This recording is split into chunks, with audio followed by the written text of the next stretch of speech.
Everyone, welcome back to my channel. সবাই কেমন আছো? আমি তো অনেক ভালো আছি। আর আরেকটা ভিডিও নিয়ে তোমাদের সাথে অনেক তাড়াতাড়ি এসে পড়লাম।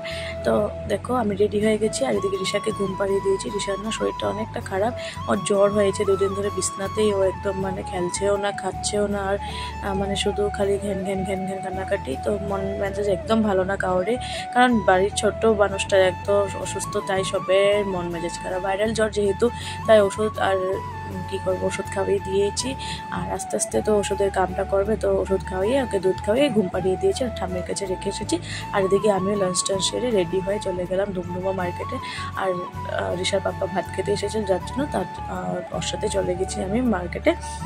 আর যেতে যেতে দেখো কি সুন্দর ডুমডুমা কলেজটা পার করছি। আর এদিকে ওয়েদারটাও কি সুন্দর লাগছে, দোনোটা ভিউ মানে অনেকটা সুন্দর লাগছে, তাই একটু ভিডিও করে নিলাম। কথা বলতে বলতে দেখো ডুমডুমা পৌঁছেই গেছি। আর ডুমডুমা পৌঁছে তোমাদের সাথে একটা জিনিস শেয়ার করছি। এই যে এখন একটা স্কুল আসবে, যে স্কুলটাতে আমার হাজব্যান্ড আর আমার মা দুজনে পড়েছে। শুনতে কিরকম অবাক লাগে না যে শাশুড়ি আর জামাই একটা স্কুলে পড়েছে। হ্যাঁ, তো সত্যিকারের কথা, আমার মাও এখানেই পড়েছে আর আমার হাজব্যান্ড তো এখানে পড়বে, কারণ অত রূপাই জন্ম হয়েছে, তাই রূপাই সামনে তো ডুমডুমা, আর ওইখানে পড়েছে। আর আমার মারও জন্ম হয়েছিল হানচারাতে, তাই আমার মা, মাসি, মামা সবাই হানচারা থেকে ডুমডুমা এসে পড়তো এই বঙ্গ বিদ্যালয়। কথা বলতে বলতে দেখো যেটা সিভিল হসপিটাল ডুমডুমা, সেটা পার করে নিলাম আর মার্কেটে ঢুকে পড়লাম।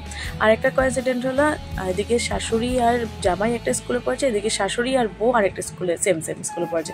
মানে ইয়ারটি স্কুলে আমিও পড়েছি, আর আমার শাশুড়ি মা যখন স্কুলে পড়তো তখন ইয়ারটি স্কুলে পড়েছে। তো কত মজার না, শুনতে একটু অবাক লাগে কিন্তু মজার জিনিস না।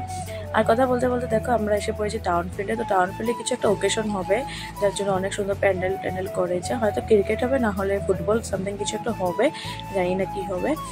তো সেটা পার করে এসে পড়লাম আমরা ডেকা নার্সিং হোমের সামনে।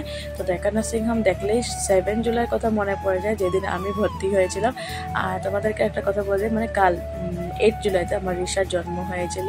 তো আমার মেয়ের কালকে বার্থডে। তোমরা সবাই আশীর্বাদ করো যেন সুস্থ থাকে, ভালো থাকে, আর অনেক বড় মানুষ হতে পারে বড় হয়। তো তোমাদের থেকে এটাই একটা চাওয়া, সবাই মিলে আমার মেয়েটাকে একটু আশীর্বাদ করো যেন সুস্থ থাকে, ভালোভাবে আর ভালো মানুষ হয়, এটাই চাই। ঠাকুরের থেকে এটাই চাই, তোমাদের থেকে আশীর্বাদটা এটাই চেয়েছি।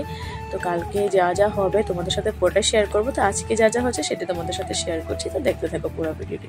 তো ডেকা নার্সিং আমার অপোজিটে কেকের একটা দোকান নতুন খুলেছে, হয়তো এটা নতুন না, বাট আমার চোখে পড়ে নেই। বাট এখন নতুন করে আবার সুন্দর করে দোকানটা ওপেনিং করেছে, তাই অনেকটা জিনিস মানে আছে, তো ভালো লাগে। মানে কেকের দোকানে গেলে আমার তো সব কিনে নিতে ইচ্ছা করে। আর এদিকে দেখো ডেকা নার্সিং হোমটাও দেখা যাচ্ছে, কি সুন্দর লাগছে।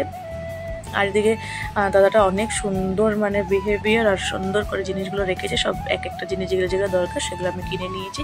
এরপর জিনিস কেনাকাটা হয়ে গেছে, তো চললাম। আমি ভেবেছিলাম আরও কয়েকটা জিনিস কিনবো, বাট কী হয়েছে, রিশার পাপা টমটম একটা পাঠিয়ে দিয়েছে, যার জন্য টমটম করে ডাইরেক্ট অটো স্ট্যান্ডে চলে এসে পড়েছে। আর কিছু কিনতে পারিনি। মার জন্য কিবি কিনবো ভেবেছিলাম, রিশার জন্য কিছু কিনবো, বাট কিছুই কিনতে পারিনি, ডাইরেক্ট চলে গেলাম বাড়িতে। আর দেখো বাড়িতে এসে কী কী কিনেছি যেটা তোমাদের সাথে পুরোটা শেয়ার করে দিচ্ছি। অনেক কিছু এনেছি আজকে, মানে কারণ কি তোমাদেরকে বলে দিই, যেটা নতুন মানে কথা, এটা আমি কেক বানানো শিখেছি। তা সার্টিফিকেট মানে আমি সার্টিফিকেট দিয়ে পুরো ভালোভাবে কেক শিখেছি। তো আমার কাছে রূপাই অনলি বলছি, রূপাইয়ের মানুষেরা আমার থেকে এখন কেক নিতে পারবে। আর যারা যারা মানে রূপাইয়ের থেকে আমার ভিডিওটা দেখছো তাদেরকেই বলছি, আমি এখন মানে কেকের অর্ডার নিতে পারবো। তো তোমরা তোমাদের বার্থডে হোক বা অ্যানিভার্সারি যা কিছু আমাকে অর্ডার দিতে পারবে। আমি তোমাদেরকে ইনস্টাগ্রাম আর অ্যাপটিতে আমার লিঙ্কটা পাঠিয়ে দেবো, তো তোমরা প্লিজ আমাকে ওখানে ডিএম করতে পারো। আর কন্ট্যাক্ট নাম্বারটা সেখান থেকে দিয়ে দেবো, কারণ এখানে দেবো না পাবলিকলি। তো যখন ওখান থেকে দিয়ে দেবো, ওখান থেকে তোমরা আমাকে কল করে নিতে পারবে যদি তোমাদের দরকার হয়। তো দেখো অনেক কিছু এনেছি। আর তোমাদের সাথে একটা কথা বলে দিই, মানে রিশার বার্থডে লাস্ট ইয়ারের বার্থডে কেকটা তোমাদের সাথে শেয়ার করবো, যেটা একদম আমার পছন্দ হয় না। দেখতে হয়তো অনেকটা সুন্দর ছিল, বাট কেকটা না টেস্টি ছিল না কেক ছিল, শুধু ক্রিম। তাই সেদিনই ভেবেছিলাম যে নেক্সট ইয়ার রিশার বার্থডে কেক আমি বানাবো।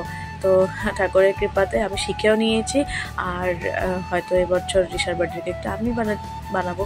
তো বানাচ্ছি, অ্যাকচুয়ালি বানাবো না, আমি বানাবোই।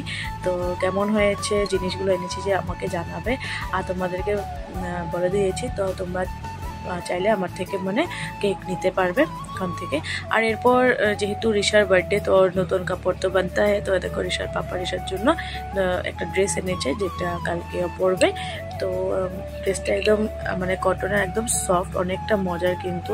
আর সামার যেহেতু তো বেশি গিজগিজ জামা পরতে ভালোবাসে না, আর ওকে ফ্রক এনে দিনে, কারণ ফ্রক তো অনেক সময় অনেকটা গরম লাগে, তাই ওকে এবার টি শার্ট আর একটা হাফ প্যান্ট এনে দিয়েছি। গার্ল হয়েছে তো কি হয়েছে, বয়ের ড্রেসও পরা যায়। বেবিদের মধ্যে এটা না যে গার্লের ড্রেসই পরতে হবে বার্থডেতে, কোনো না। বাট আমি এবার কমফোর্টেবলি ড্রেস পরাতে চাই রিশাকে সবসময়, যার জন্য আমি ফ্রকটা কমে পরাই। আর এদিকে দেখো কি সুন্দর একটা শাড়ি এনেছি, যেটা আমি মা কালীকে মানে দেবো, রিশার নামে পুজো দেবো। আর এদিকে তো রিশার মুডটা এতটাই খারাপ ছিল, মানে কি বলছিল না বলছে জানি না। তারপর আমার চাটা খেয়ে আমাদের কাজে লেগে পড়েছি। তো ভিডিওটা কেমন লাগছে জানাবে, ভালো লাগলে লাইক কমেন্ট শেয়ার সাবস্ক্রাইবটা অবশ্যই করে দেবে। আর কালকে ভিডিও একটু অপেক্ষা করার জন্য বাই বাই।